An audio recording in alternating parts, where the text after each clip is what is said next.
আজ আমরা এমন একটি জিকির, এমন একটি দোয়ার কথা বলবো যে জিকির এবং দোয়া জানে না এমন কোনো মুসলিম পৃথিবীতে পাওয়া কঠিন। এই বাক্যের যে গুরুত্ব সেটা আমরা হয়তো অনেকেই উপলব্ধি করতে পারি না। আল্লাহর নবী মুসা আলাইহিস সালাতু ওয়াস সালাম আল্লাহর সঙ্গে সরাসরি কথা বলতে গিয়ে একবার তিনি আবেদন করলেন, আল্লাহ আমাকে আপনি একটি জিকির, একটি দোয়া শিখিয়ে দিন, যে জিকির, যে দোয়া আমি সব সময় পাঠ করব, সব সময় আমল করব।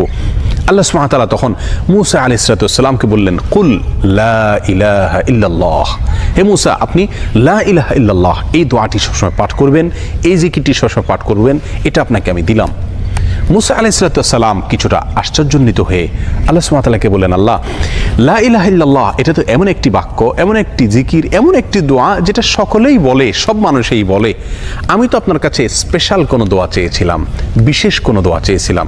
আল্লাহ সুবহানাহু ওয়া তাআলা তখন মুসা আলাইহিস সালাতু ওয়াস সালামকে বললেন, হে মুসা যদি সপ্ত আসমান, সপ্ত জমিন এবং এই দুইয়ের মধ্যে যা কিছু আছে সব কিছুকে, আল্লাহর অস্তিত্ব ছাড়া আর বাকি সব কিছুকে যদি একটি পাল্লায় রাখা হয়, একটি হাতে রাখা হয়, আর লা ইলাহা ইল্লাল্লাহ এই বাক্যকে যদি অপর হাতে, অপর পাল্লায় রাখা হয়, তাহলে লা ইলাহা ইল্লাল্লাহর পাল্লা ভারী হবে।